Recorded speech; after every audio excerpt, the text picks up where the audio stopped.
बस्ता स्वास्थ्य केन्द्र में रोगी मानक चिकित्सा अवहेला एवं रोगी मानक प्रति डाक्तर सिद्धांत शेखर जेना दुर्व्यवहार और सिक्योरिटी डाकी रोगी को तोड़देवा घटना बस्ता अंचलवासी मध्य तीव्र असंतोष प्रकाश पाइबा सहित गुरुवार बालेश्वर जिला देवसेना पक्षरु बाहरधा डाकबंगला परिसर में एक सांबादिक सम्मेलन अनुष्ठित हो जाइछि।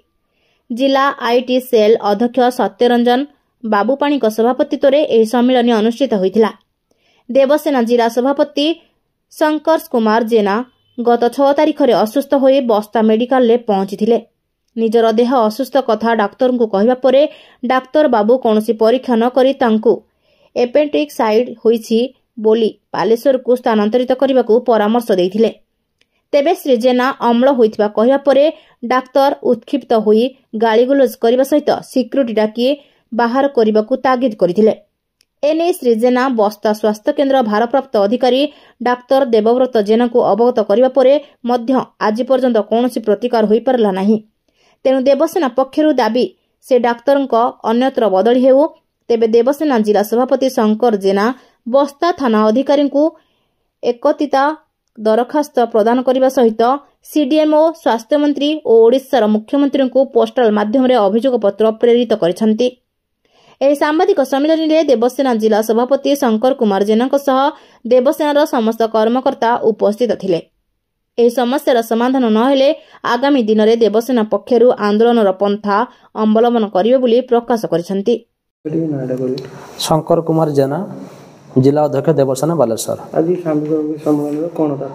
आज जो सांबादिक सम्मेलन आम करूँ गत शुक्रवार दिन बालेश्वर बस्ता चिकित्सालय को जाइए चिकित्सा से डॉक्टर जो अच्छा सिद्धार्थ शंकर जेना MBBS से मत बिना परीक्षा बिना एडमिशन बिना औषध रे मत डायरेक्ट कहले कि जे तुमको एपेंडिसाइड हो बालेश्वर रेफर कर दूँ।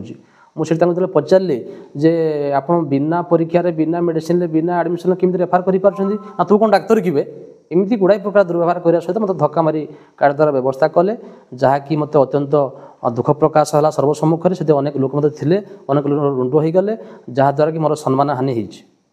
मु चाहूँगी डॉक्टर एटा गोटे निहाती अभ्यासगत व्यवहार एटा नुआ व्यवहार नुह कहीं ना ए प्रकार व्यवहार आगु प्राक्टिस नथिले से सीधा सड़क मत भाव व्यवहार कर पार न तेणु यह आगुरी अनेक साधारण लोक पक्ष घटना घटी मो पक्ष घटी डॉक्टर प्रति दृढ़ कार्यानुष्ठान ग्रहण कर। अंतर्जामी राउल जिला ए जो आम बस्ता देवसेना अध्यक्ष आजिकार सांबादिक सम्मेलन आम जो जिला अध्यक्ष शंकर भाई गत 7 तारिख शुक्रवार दिन जाइए हॉस्पिटल को चिकित्सा होगापी पेटरे जंत्रणा होता पूरी खाई जो आउ सी लुंगी पिंधि से दिन पेट बहुत जंत्रणा तेणु से ड्रेसिंग ही केतबेले जी केमी जी सेमती चल रही हॉस्पिटल को तो सिद्धार्थ शंकर जेना जी डाक्तर अच्छा सी किसी ट्रिटमेंट नक कि न देखी खाली कहीदे तुमको एपेंडिसाइड हो तुमको जावाई पड़ो बालेश्वर से बाबद जो जुक्ति कले से जुक्ति से अनेक असभ्य व्यवहार कले।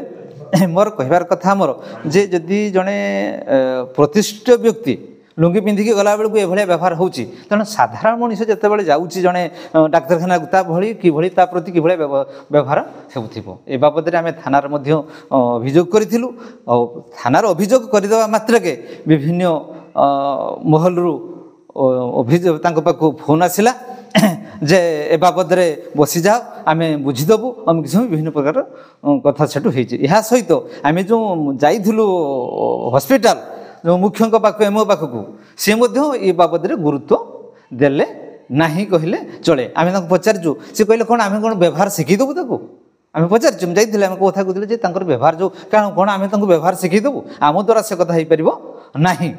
हाँ आम एक्शन हुए तो नहीं पारू हुए तो नहीं पारू एभलिया कथा से आमको कही तेणु आम चाहूँ यार दृढ़ पदक्षेप नि जाऊ एवं जो असामाजिक लोकंर से आड्डा साजी से प्रवचन जो कम से होटा तुरंत बंद हो एवं डाक्तखानार जो समस्या अच्छी से तुरंत सुधारा जाऊ। बाबूपाणी जिला आईटी अध्यक्ष देवसेना। आज सांबादिक सम्मेलन कौन आमर सांबादिक सम्मेलन आज मुख्य उद्देश्य हूँ बस्ता गोष्ठी स्वास्थ्य केन्द्र सिद्धार्थ शंकर जेना चिकित्सा जाइथिले आमर जिला अध्यक्ष शंकर भाई तांको दुर्व्यवहार प्रदर्शन करचंती एवं सिक्यूरिटी लगेकी धक्का मारिकी बाहर करचंती। एटा तांकर चिराचरित्र पूर्व ढंग पूर्व एमती मध्य करचंती। तांको नारे अभियोग मध्य रहिछि जे से बारंबार ये सब करुचंती। ताको बोधे शक्ति जोगौचंती आमर जो एमओ देवव्रत जेना महोदय तांको शक्ति रे से ए भलिया दुर्व्यवहार करचंती। आउ सेति पई आमे देवसेना संगठन तरफरु दृढ़ निंदा करुचु दृढ़ कार्यानुष्ठान दाबी करुचु। आगामी दिन में एमती जमती न हो आउ से डाक्तर प्रति दृढ़ कार्यानुष्ठान हो बोली आम चाहूँ। आम दाबी रखीचु आम एमओ को जनईचु बस्ता इंचार्ज को जनईचु जे दृढ़ कार्यानुष्ठान नि जाऊ बोली सीडीएम को जनईचु। सीडीएम को फोन माध्यम गतकाली पचारिलु से कहले जे जहाँ एमओ करेंगे ना आम एक्शन नबू। तापर आमर health minister MLA MP health secretary CM समस्त को आम लेटर करूँ समस्त को लेखिक अभियोग जनईचु जे सिद्धार्थ शंकर जेना विरुद्ध में दृढ़ कार्यानुष्ठान हो ता सहित शक्ति जोगौथुवा एमओ इंचार्ज बस्ता देवव्रत जेना प्रति भी दृढ़ कार्यानुष्ठान हो। बालेश्वर जिलूर मानस रंजन बेहेरा रिपोर्ट ज्योतिप्रभा न्यूज।